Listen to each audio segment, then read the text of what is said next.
Welcome back, ladies and gents. Another Shut Up No One Cares, Get Back to Work podcast. I'm your host, Colin Stucker, founder of Wild Foods and the Ancestral Mind. I'm obsessed with being the best I can. I want to help you do the same. This show's all about first principles, short and sweet, 6 to 10 minutes, daily show. Let's get to it. All right, so today's big idea is about goal setting. Most people talk about their goals in a way that is in the future. That is, I'll get it someday. And they talk about the end result. I want to do this thing or have this thing or buy this thing or whatever. When they put it off in the future, like I want to someday build a house, rather than I want to build a house. And rather than I'm going to build a house starting tomorrow by doing my research. Now, if you take each one of these statements and you really think about it and you think about the mindset around it, you see how if you say something like my goal is to build a house or the goal is to one day build my own house, that is so far from the future that people don't have to think about the process. They don't have to think about a timeline. And the way this actually traps you is it feels good. It feels like you're doing something, like you've committed to something, or you have this idea for something. And so you somehow deserve an award because you have a goal, right? And this is how goals trap people and confuse people and actually keep them from the very thing they're after. Someday is poison. When you tell yourself someday, or when you imply someday, it's poison. It keeps you from someday. Someday is not definable. Someday is not next year, 2022, or tomorrow, or next week, or next month. You wouldn't say, I'm going to graduate college someday. I'm going to graduate high school someday. These have very defined days, down to the exact day where your last day of school is, and then where you get your diploma and everything. Anything else would be just ludicrous. It's the same thing with your goals. You should not be setting goals if they are not connected to a process that you can literally start today. Not tomorrow, not next week, next month, whatever, but you can start today. In the case of building a house, you could do some research, buy a book, or read some articles online, or watch some YouTube videos, get an idea of what you're actually getting into, rather than saying, someday I want to build a house. And maybe building a house isn't a great example, but I mean, this is applied to anything. Like if you want to run a marathon, or let's say an even better way to kind of visualize this and think about this is people will say something like, let's say you register for a marathon next month, give yourself a month of training. And then you wake up tomorrow and you go about your day and you change nothing. This is how people set goals. Even in the short term, this is how they set goals sometimes. But how absurd is that? You have this goal that in 30 days, you have to run a marathon, which is terrible. I don't particularly like running.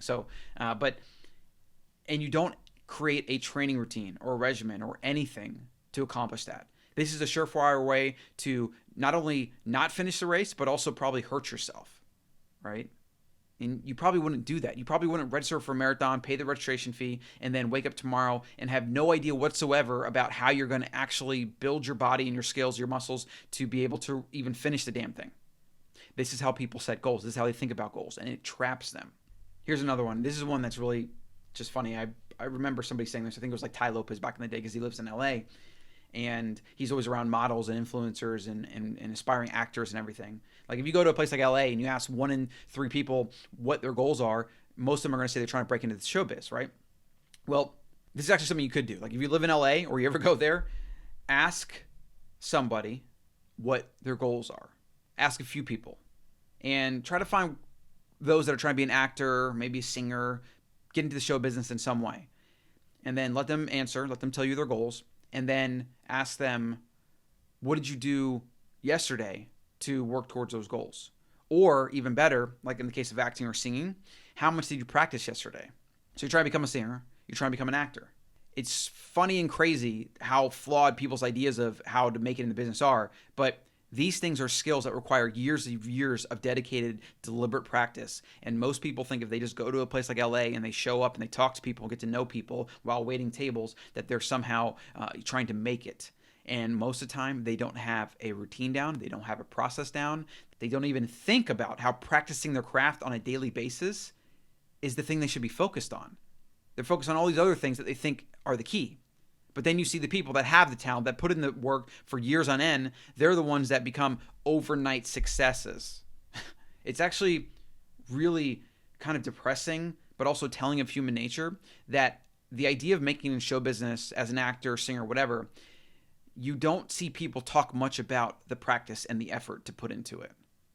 It's like they celebrate the right place, right time, or getting to know somebody, or somebody listened to my track or whatever. But nobody's talking about, well, I put in 4 hours a day of practice for 10 years and then I finally made it.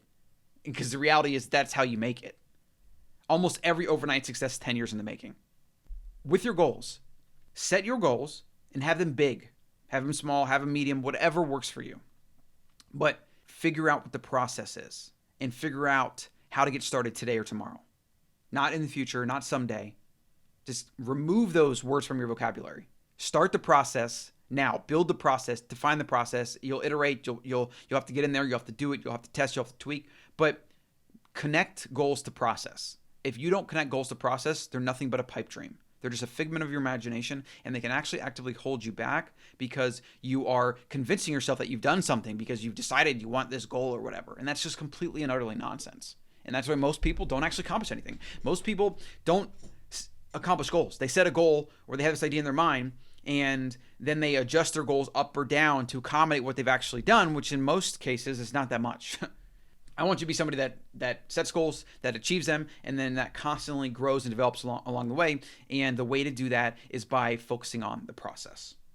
So let's get to the daily 6, and then I'm going to let you go. Get back to your day. We're at 7 minutes. We got a few minutes. Let's get it done. Daily quote. A goal is not always meant to be reached. It often serves simply as something to aim at. And that's from Bruce Lee, my childhood idol. And as far as goals go, this is really, really important. Another concept relating to them, because when you focus on growth and mastery and becoming the best you can, the goals are kind of a secondary backseat. And this is why, again, we talked about focusing on the process, focusing on becoming the best you can, rather than focusing on making it in show business. If you want to be an actor, you should focus on becoming the best actor you can be, or the best in the world. And then the show business stuff will figure itself out. If you want to be a successful singer, focus on becoming the best singer, writing the best songs. That's how you'll become a successful singer. Instead, like I said, people focus on the wrong things. They focus on the end result, and they pay no attention to the actual journey, the path that you have to take to get there. Daily tip or recommendation. Learn About Getting Things Done by David Allen. You could read his book or read some articles, and then pick an app. I use Asana. You could use like Todoist, or there's a couple like Things. There's a couple other apps, but pick one you like. Make sure it syncs to mobile, into your phone, and into web and everything. And then make that the center of your productivity routine. This stuff will change your life. Daily book recommendation. Delivering Happiness by Tony Hsieh, the Zappos founder. This is a book that really informs a lot of my business philosophy. And also just, again, it's very connected to mastery and why the work you do matters or could matter, and how to just kind of align that with bringing happiness to people and making their lives better. Almost anything you can do, whether you're selling a product or a service, you're doing it for other people. And so you can bring happiness to them, and you can bring fulfillment and enjoyment, and you can have a completely different perspective on capitalism and the economy and things like that. There's a lot of flawed views on like the kind of blame the rich and all that kind of stuff, but what people don't understand is they'll blame the rich and then they'll go buy the products and services that make the people rich in the first place. It's complete hypocrisy. It makes no sense whatsoever. So to become rich in our world today, about 99% of the time, it's because you're delivering value. Yes, sure, some people cheat the system, whatever, but they're always going to fail in the long run. They'll go to jail, or they'll be eternally unhappy, or everybody around them will lie, cheat, steal, and eventually leave them. There's always a repercussion when you have short-term gain and you're not thinking about the long-term, and when you're not serving others. So this is a really great book to really shine a light on that important concept. Daily health tip. Have a morning health routine. Mine currently is to go outside, get some sunlight, spend some time with my son, and then take some magnesium and iodine in water, full glass of water. That's what I do. And then I have about 30 to 45 minutes before I get to a coffee shop to do work, and I get my coffee. This can be the foundation of your day. It's the foundation of my morning work routine too, because after I do my morning health routine and I keep that the same, I have momentum that's going to it's going to feed into my morning work routine. And then I keep my phone off and I get to my work routine and I have my 2 hours to write, to plan, to think, to do all these things. And it is literally the foundation of every single day. Daily cooking tip. Get to know your farmer. Source local food. Real, as highest quality as you can afford food. And getting to know your farmer is part of that process. If you want your meals and your health to skyrocket, focus on this, and it's a game changer. It really is. Daily thoughts about money, and then I'm going to let you go. This one is credit cards. A huge topic here, of course, could go on and on about it, but let me just paint a picture for you. Most people don't think about credit cards the right way. They think about a credit card as somebody giving them access to money that they can spend and get the things they want in life. they don't really analyze what the actual parameters and the proposition of what a credit card are. Let's just take a hypothetical example. You have a credit card, and then you build up $5,000 in debt. You now have a 15% interest rate, which is like kind of low. Like there's some that are 20, 25%, which should be against the law, I think. But let's say you have a 15% interest rate. So over the course of the year, you're going to be charged $750 in interest, meaning you're paying $750 a year or $62 a month for the privilege of owing $5,000. Right? Let's think about that again. Hey, credit card company, I owe you $5,000 and I'm going to pay you $750 a year so that I can keep owing you $5,000. It's insane when you try to like wrap your head around it. And this is what it is. And people don't think about it. They don't think about, again, the process. They think about the end result of having bought things. They don't think about having the credit card and how it works and how interest works and how they're going to pay it off and et cetera. They don't think about the process. And this gets people in. I mean, it ruins lives. It ruins relationships. It makes people stressed. It can ruin upbringings for children because you have stressed out, money-focused parents or scarcity-minded, don't know how to pay the bills or whatever, and that infects kids, and they grow up and they do the same thing, and it's a perpetual cycle of scarcity mindset and stress and just bad news bears. It's bad. It's a big deal. If you're going to use credit cards, use them strategically, pay off your balance every month, and only use them to build your credit, and then maybe even cut them up and keep the credit line open so you have good credit, but don't use the card. If you're the type that cannot control your spending, you can't have the card. So if you're going to keep spending online or whatever, it might be worth it to close the account.